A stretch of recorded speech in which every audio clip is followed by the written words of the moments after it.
법에 비추어본 세상 사는 법 이어갑니다. 빈정민 변호사와 함께하죠. 안녕하세요. 네, 안녕하세요. 네, 변호사님 오늘 어떤 얘기 좀 나눠볼까요? 네, 지난 11일이었습니다. 헌법재판소가 드디어 형법상 낙태죄 조항이 헌법에 위반된다는 결정을 내렸습니다. 네. 이에 대해서는 청취자 여러분들 모두 이제 각자 찬반이 좀 갈릴 수 있으리라 생각이 되는데요. 오늘은 이런 얘기는 좀 차지하고 네. 이 결정의 법적인 의미에 대해서 한번 짚어보도록 하겠습니다. 네, 그렇습니다. 헌법재판소가 이 낙태죄에 대한 헌법 불합치 결정을 내렸습니다. 이 낙태한 여성과 또 시술 의사를 처벌하도록 한 형법 조항이 헌법에 어긋난다 이런 판단인데요. 형법에 이 낙태죄 조항이 도입된 이후 66년 만입니다. 자, 헌재 판결 어떻게 볼 수 있을까요? 어떻게 평가하세요?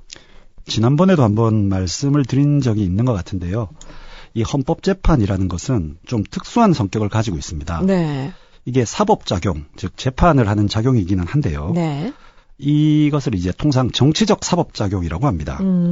이 말은 당시 시대상이라든가 국민 정서라든가 이런 류의 어떤 우리 주권자 전체의 공감대적 가치가 무엇이냐에 따라서 재판 결과가 좀 달라질 수 있다 이런 의미입니다. 네. 즉 과거에는 이 주권자인 국민들이 보았을 때 이걸 처벌할 필요가 있다 이렇게 보았지만은 시간이 흐르고 이제 국민 정서가 바뀌면서 이제는 그거 꼭 처벌해야 되냐 혹은 처벌하지 말자 이런 어떤 분위기라든지 의견이 좀 다수가 될 경우에는 그 처벌 조항은 헌법에 위반되는 것이다. 그렇게 결정을 한다는 그런 취지입니다. 네, 네. 이 앞에도 간통죄가 그랬고요. 그랬죠. 또 혼인빙자 간음죄가 그런 식으로 효력을 상실했습니다. 그리고 이번에는 바로 낙태죄가 이렇게 된 것입니다. 네. 현재 결정문을 보면요. 이 처벌 조항들이 임신한 여성의 자기 결정권을 과도하게 제한하고 있다. 이런 취지입니다. 그리고 또 사실상 지금까지 낙태죄로 처벌되는 경우도 거의 없었고요. 예. 또 공공연히 병원에서 낙태가 시행되고 있었습니다.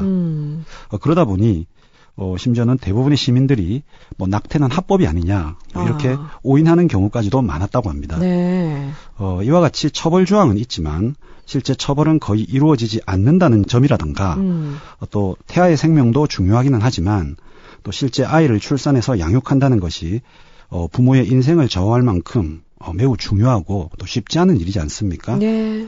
그래서 이것은 임신한 여성이 스스로 결정하는 것이 인정되어야 하는 부분, 그리고 이에 대해서 변화된 국민 정서라든가 이런 부분들을 모두 고려해서 헌법재판소가 헌법 불합치 결정을 내린 것 같습니다. 네, 네. 결과를 보면요. 헌법 불합치가 4명, 그리고 단순 위헌이 3명, 합헌이 2명이었습니다. 그래서 최종 불합치 결정이 내려진 건데요.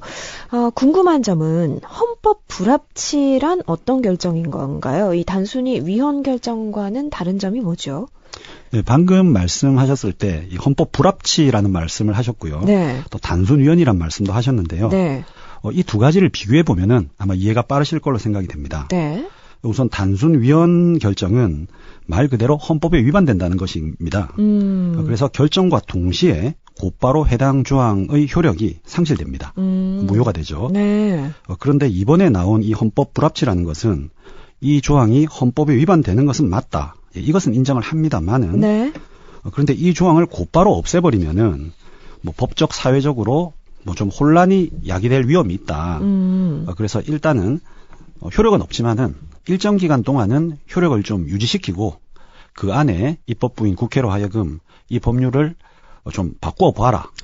이런 취지의 판단입니다. 네. 그리고 기간을 좀 정해주죠. 그런데 그 정해진 기간 내에 법률을 바꾸지 않으면 자동으로 무효가 되는 그런 것입니다. 예. 정리해보면은 이 헌법 불합치라는 것은 헌법에 위반되어 효력이 없는 건 맞는데 곧바로 효력을 없애는 것이 아니라 일종의 유예기간을 좀 주는 그런 제도라고 이해하시면 될 것입니다. 네.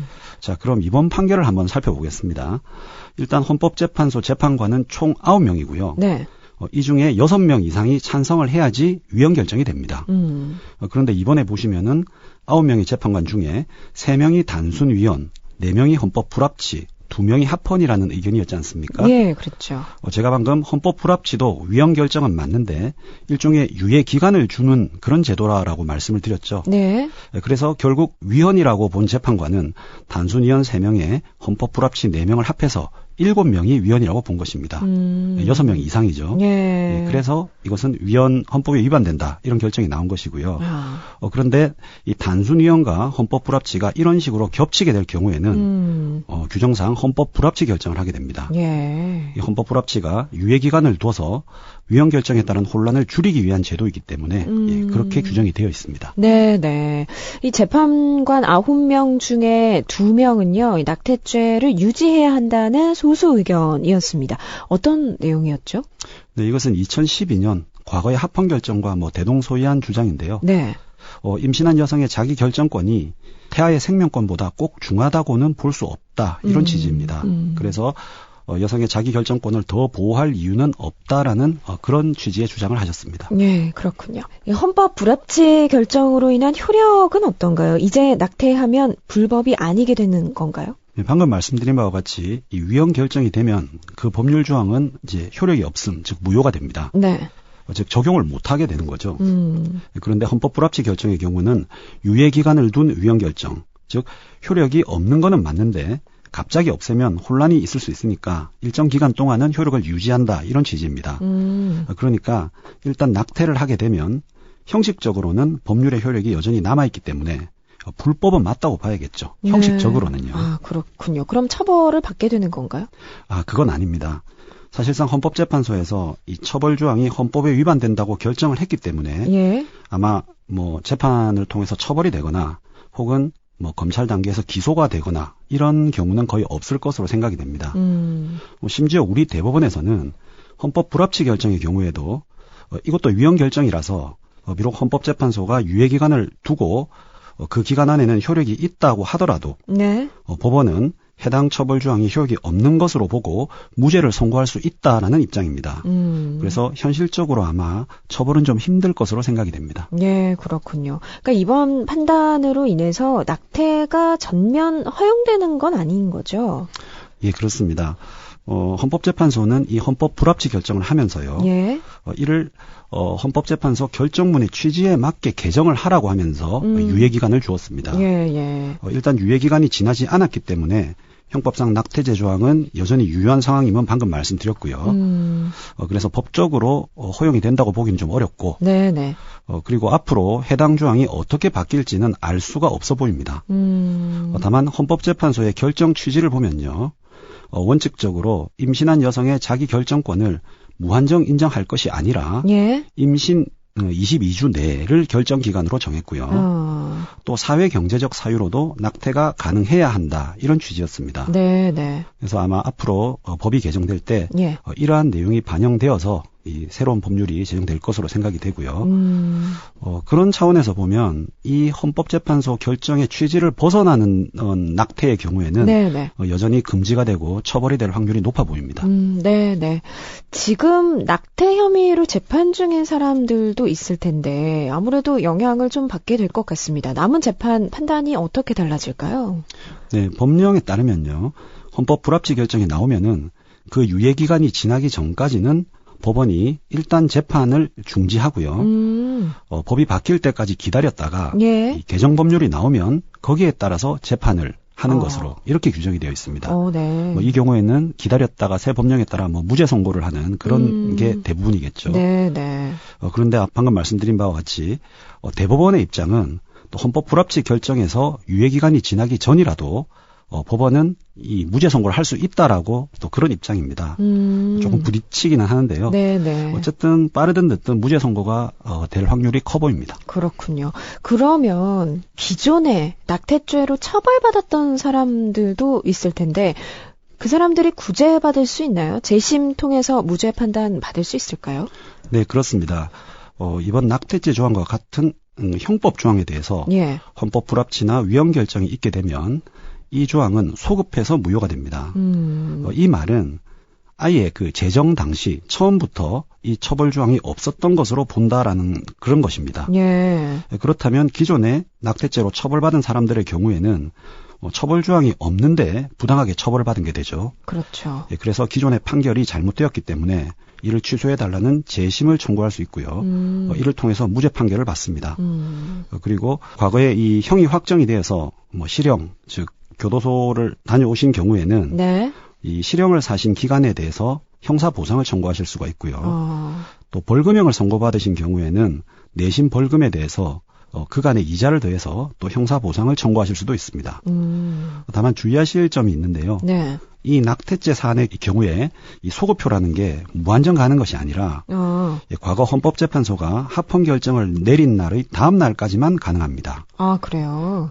잠시 말씀드린 바와 같이 낙태죄의 경우에는 과거에도 몇 차례 헌법소원이 있었는데요. 예. 이 결정 이전에는 모두 합헌 결정이 났었습니다. 그렇죠. 마지막으로 난 합헌 결정은 2012년 8월 23일입니다. 예, 그러니까 2012년 8월 23일까지는 그 낙태죄 처벌 조항은 합헌이었다. 이렇게 볼 수가 있고요. 네네네. 그런데 이번에 헌법 불합치 결정으로 인해서 합헌 결정 다음 날인 2012년 8월 24일부터 이 조항은 위헌이 된 것입니다. 예, 그래서 2012년 8월 24일 이후에 예. 낙태죄로 처벌을 받으신 분들은 구제가 됩니다. 근데 그 이전에 받으신 분들은 안타깝지만 재심 청구로 무죄를 받으시긴 힘드실 것으로 보입니다. 네네. 자, 일단 내년 말까지는 낙태죄 관련 법이 아직 살아있기 때문에 법적인 혼란이 좀 커질 수 있을 것 같습니다. 이 헌재 판단 이후에도 좀 중요하지 않을까 싶은데요. 아직 좀 여러 가지 숙제가 남아있는 상태죠. 네, 그렇습니다. 헌법 불합치 결정 본래 취지가 갑자기 법률을 없애면은 이 법적 안정성이 흔들릴 수 있기 때문에 유예 기간을 좀 줄 테니 입법부가 얼른 법을 개정하라 예. 이런 것이라고 말씀을 드렸습니다. 네. 한편으로는 말씀하신 것처럼 유예 기간 동안 또 처벌 규정은 살아 있는데 사실상 위헌 결정이 나온 상황에서 이 기간 동안 위반한 자들에 대해서 이를 어떻게 적용할 것인지 하는 부분에 대한 혼란도 또 있을 수가 있습니다. 네, 그렇죠. 결국 국회에서 헌법재판소 결정의 취지에 맞게 가급적 빨리 해당 법률 조항을 개정을 하는 것이 필요해 보입니다. 그게 혼란을 줄이는 가장 빠른 방법이라고 생각이 됩니다. 네, 그러네요. 이제 공이 국회로 넘어갔습니다. 오늘 세상 사는 법에서는요, 얼마 전 있었던 헌법재판소 낙태죄 조항에 대한 판단에 대한 법적인 의미에 대해서 함께 좀 말씀 나눠봤습니다. 지금까지 빈정민 변호사였습니다. 고맙습니다. 네, 감사합니다.